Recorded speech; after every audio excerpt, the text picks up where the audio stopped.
E aí, galerinha, aqui é o professor Matheus Aguiar mais uma vez e vamos dar continuidade à resolução da prova da UNB. Sejam todos bem-vindos a mais um Resolvendo UNB 2019, parte 5 das questões 92 a questão 96. Olha lá, a questãozinha que ele nos deu, uma questãozinha de ótica. A UNB adora a ótica, assim como ela adora a eletrodinâmica, cai sempre, você tem que ficar ligado. E ele colocou aí um instrumento óptico, né? Um telescópio, o Hubble. Inclusive, vamos ao texto. O Hubble é um dos mais complexos aparelhos já colocados em órbita. É um telescópio de reflexão. Em vez de lentes, funciona com espelhos convexos para captar e ampliar a luz que chega até ele. A qualidade de definição das imagens do Hubble corresponde proporcionalmente ao diâmetro do espelho principal. Apesar disso, ele leva a vantagem de estar no espaço sem ter a visão obscurecida pela atmosfera da Terra. A figura a seguir ilustra o sistema óptico principal do telescópio Hubble. Um espelho primário côncavo reflete os raios de luz que chegam até o espelho secundário, o espelho convexo, que por sua vez reflete os raios sobre o ponto focal F, onde estão localizados os instrumentos, que são sensíveis à luz, vão receber a formação da imagem. A distância entre o vértice do espelho secundário até o ponto F é indicado por DF na figura, considerando, julga os itens, esse é um espelho esférico de Gauss. Ou seja, os raios notáveis, equação de Gauss, tudo respeita aquele comportamento que você estudou em sala de aula, perfeitinho, é isso aí. 92. Para que os raios luminosos que entram no telescópio sigam a trajetória representada na figura, é necessário haver alinhamento entre os eixos principais dos espelhos primários e secundários. É claro, galerinha, se eu quero que eles funcionem aí, associados, de maneira a formar a imagem e tal. E aí ele posicionou, o espelho secundário em relação ao espelho primário, justamente para que o primeiro receba a luz, chega paralelo, reflete pelo foco, aí refletindo pelo foco ele alcança essa região e reflete chegando até o ponto F. Então foi propositalmente posicionado ali, propositalmente alinhado para que os raios de luz refletidos no espelho secundário alcançassem a posição F. E o que é o eixo principal, galerinha? O eixo principal é aquela reta que corta o espelho no meio. E é isso aí. O eixo principal do espelho primário e do espelho secundário estarão alinhados para que esse comportamento, aconteça. Então, eu vou alinhar, colocar os dois espelhos de maneira que os seus eixos principais estejam alinhados. E aí eu consigo brincar, inclusive, com aquele negócio de colocar um espelho no foco do outro, um espelho no centro de curvatura do outro, um espelho lá, e aí eu consigo brincar com a imagem formada, A gente faz isso bastante quando estuda espelhos mais a fundo. Mas vamos lá. Questão 93. Os raios de luz que incidem sobre o espelho secundário serão refletidos sobre o ponto F se estiverem em uma direção em que passa pelo centro de curvatura. Então ele está dizendo, aquele espelho que incide no espelho secundário vão ser refletidos de tal forma que vão passar pelo centro de curvatura, na direção do centro de curvatura. Se reflete no centro de curvatura, já te garanto o seguinte: se reflete pelo centro de curvatura é porque incidiu no centro de curvatura. Esse é um dos raios notáveis do espelho convexo e do espelho côncavo. Então esse item já está errado logo de cara, mas vou lá desenhar porque a gente sabe que temos aqui deixa eu desenhar de outra cor. Temos o espelho convexo. Espelho convexo reflete do lado de fora, coloco o pauzinho do lado de dentro para indicar que a reflexão é do lado de fora, não é isso? Vou desenhar o eixo principal aqui. O eixo principal é basicamente aquela reta que corta, a reta pontilhada corta o espelho no meio. Nós temos aqui o vértice, o foco e o centro de curvatura, não é isso? E a gente sabe que todo raio que incide na direção do centro de curvatura, todo raio que incide nesta direção aqui, reflete nessa mesma direção. O raio que incide na direção do centro de curvatura deverá refletir sobre ele mesmo. Chega pelo centro de curvatura, reflete pelo centro de curvatura. Vou colocar aqui. Todo raio que chega pelo centro de curvatura reflete pelo centro de curvatura. Então, o raio que chega pelo C reflete pelo C. Esse é um dos raios notáveis dos espelhos, não é isso? Então, tá aí. Ele queria só saber se você conhecia os raios notáveis. 94. E repara que na figura aqui, ó, o raio refletido está refletindo pelo centro de curvatura? Chegou e refletiu sobre ele mesmo? Não, só não chegou e refletiu em outra direção. Chegou numa, refletiu em outra. Então não é o raio C, porque se fosse o raio C, tinha que refletir sobre ele mesmo. Incidiu, reflete sobre ele mesmo. Beleza? O foco principal do espelho secundário está no ponto F. Galerinha, o ponto F. Vamos lá. Ponto F é esse aqui, né? Ponto F. O foco do espelho secundário pode estar aí? Tá errado. Tá errado. Oxe, professor, por que tá errado? Porque o foco principal não poderia estar à direita do espelho convexo, do espelho secundário. Ele não poderia estar à direita do espelho secundário, tá? Esse aqui, né? Vou até colocar aqui, é o nosso espelho secundário. Não pode estar, galera. Acabei de desenhar, olha o desenho aí. O foco, ele fica do lado de dentro da curvatura, o centro de curvatura, lógico, o nome diz centro, tá no centro da curvatura, também fica do lado de dentro. E se fica do lado de dentro, olha o nosso espelho aqui. Olha o nosso espelho aqui. Se está desse lado de dentro, então o foco tem que estar aqui dentro. E se o foco está aí dentro, não pode ser aquele outro foco, né? Porque está do lado de fora. Então, a questão está errada, tá? Ali não pode ter um foco. O foco principal, o foco real, ele está à esquerda do espelho, né?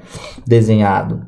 Então, por isso o item está errado. Vou até tentar desenhar aqui de outra cor. Se nós temos o nosso espelhozinho aí, que reflete do lado de fora, eu teria o foco aqui dentro, o centro de curvatura aqui dentro, o vértice, né?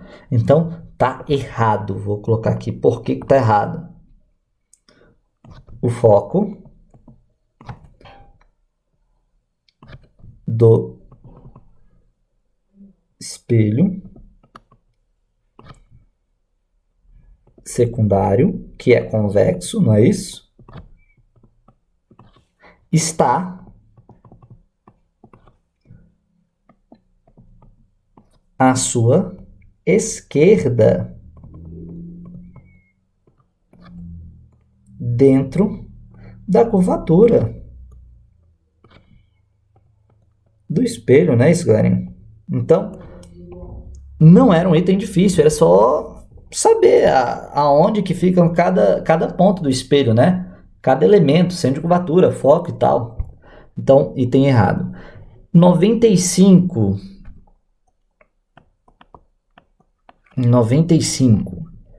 Se os focos do espelho primário e secundário estiverem sobrepostos, então tem os dois focos no mesmo ponto, um sobre o outro, os instrumentos não detectarão os raios de luz que chegam paralelos. Ó, chegam paralelos.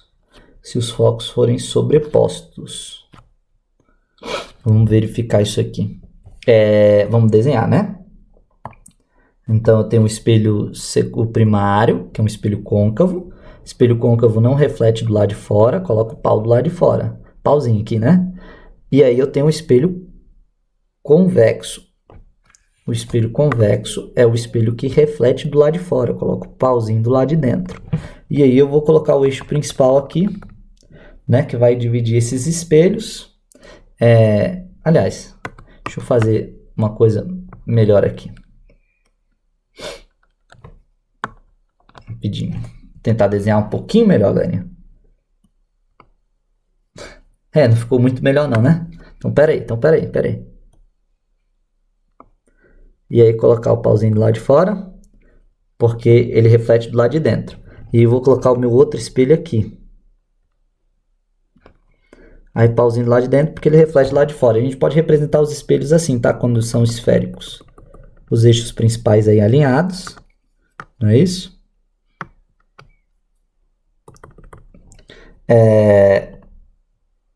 E daí aqui a gente tem o vértice do primeiro, que nós temos o vértice do segundo espelho, e o que eu sei é que o foco do 1 e o foco do 2 estão exatamente na mesma posição, né? Eles posicionaram o espelho secundário de tal forma que os dois focos estivessem na mesma posição. E vamos analisar o que deveria acontecer. Olha, o raio de luz ele chega lá de fora direto no primário e ele chega paralelo, né? O raio de luz incide paralelo. Vou desenhar aqui, ó. O raio de luz ele incide paralelo. O que esse raio de luz faz? Ele reflete. Só que todo raio que chega paralelo reflete passando pelo foco. E se ele reflete passando pelo foco, então ele vai ter que refletir nesta direção aqui. Reflete passando pelo foco. Beleza? O outro também. Então, o outro também vai ter que refletir passando pelo foco. Então, reflete passando pelo foco. Todo raio que chega paralelo reflete passando pelo foco. Só que quando chegar agora esse raio incidente, né, que era refletido para o espelho primário e vai ser incidente para o espelho secundário, todo raio que incide na direção do foco reflete paralelo. Todo raio que incide na direção do foco reflete paralelo. Chega paralelo, sai pelo foco. Chega pelo foco, sai paralelo. Né? Esse é o comportamento dos raios notáveis. E daí, galerinha, nossa, ficou feio, né, minha setinha? Mas é isso aí, finge que é uma seta, tá? E daí o que acontece? Esses raios não vão formar imagem porque eles são paralelos. Então, quando chega lá na região F, eles não estão convergindo no F. Eles não estão convergindo mais aqui. Se eles não convergem, eles não vão formar aquela imagem no ponto F, onde tem a região sensível à luz. Portanto, o item está certíssimo, né? Ele não vai conseguir detectar o raio de luz ali, justamente pelo fato de chegarem paralelos. Beleza? Então, esse é o comportamento óptico aí que vai acontecer quando posicionados dessa forma. Questão 96. Caso um corpo estelar se afaste do telescópio a uma velocidade relativa igual a 1/10 da velocidade da luz, a frequência da luz desse corpo será detectada pelo Hubble com um valor mínimo de 10% inferior ao valor original da fonte, ou o valor da frequência da fonte, né? Bom, ele falou luz. Ele falou que se afasta, um corpo se afasta do outro, tá? O corpo e o observador. Fonte, observador. Não é isso? Galerinha, se eu tenho fonte e observador se afastando e eu tenho onda, efeito Doppler. Um movimento relativo entre as fontes e o observador, eu certamente tenho efeito Doppler. Só que efeito Doppler da luz não é do som. Então isso aqui é um efeito Doppler relativístico, tá? Porque a gente sabe que aquela relação com a velocidade, né? Você mede uma velocidade relativa entre o observador e... Aqui não tem como, né? Porque a gente está falando de velocidade da luz. Então, efeito Doppler relativístico, né?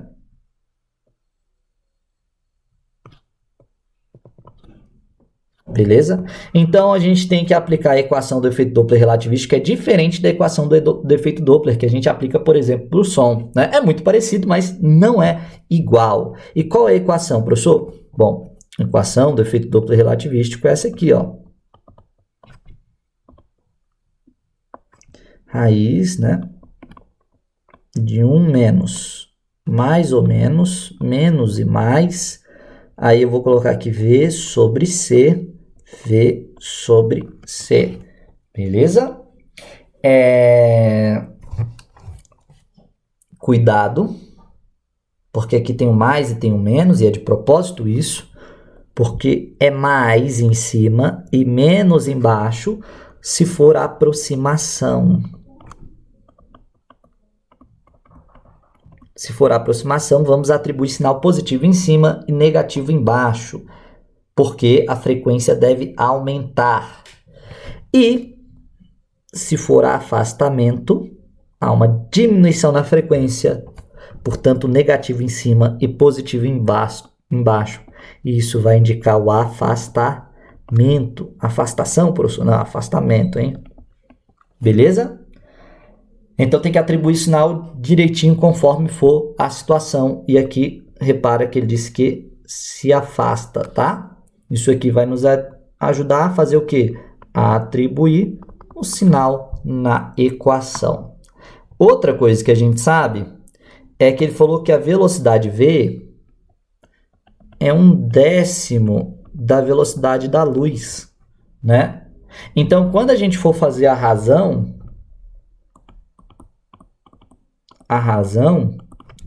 v sobre c vai ser c sobre 10 dividido por 10, e aí vai simplificar, né? Porque a gente vai fazer, dividido por 10, dividido por c. Deixa eu colocar aqui. A razão vai ficar de roxo, né? Conserva a primeira. Deixa eu colocar aqui, não custa nada, né? Conserva a primeira, 10, multiplica pelo inverso da segunda. Entende? Então, vai simplificar aqui, ó, c com c. E aí, aquela razão ali, v sobre c, vai ser 1/10, beleza? A razão vai ser de 1/10. Então, continuando a equação aqui, a frequência f0, vai ser a raiz de 1 menos v sobre c. A gente acabou de ver que v sobre c vai dar 1 sobre 10. 1 sobre 10. Embaixo é mais 1 sobre 10. 1 sobre 10 é 0,1, não é, galerinha? 1 sobre 10 é 0,1. Portanto, o que a gente tem é 1 menos 0,1, 0,9. 1 mais 0,1, 1,1. Beleza? E aí, a gente tem que fazer essa continha aí. Professor, como é que eu faço aí? Meu querido, mete na calculadora e a gente vai descobrir. Olha, se você meter esse número aí na calculadora, tua calculadora, querida calculadora, vai te dar esse resultado aqui. F é igual a F0 vezes aproximadamente 0,9. Vai dar 0,9904553. Como vai ser 9 depois desse, vai ser 0 depois desse 9? Então, vou deixar 0,9. O que isso quer dizer? Isso quer dizer que a frequência F é 90% da frequência F0. Ela é 90%. Né? Deixa eu escrever assim, né?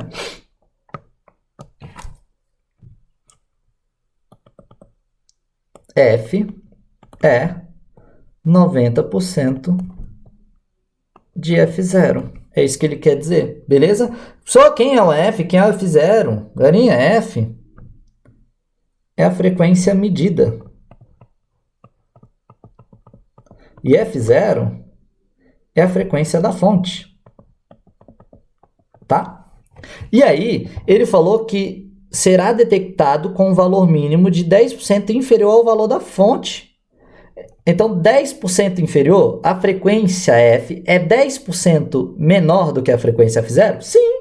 Se ela é 90%, ela é 10% menor. Item certo. Então, o item certo, né? Ou seja, vou escrever aqui, né? Ou seja,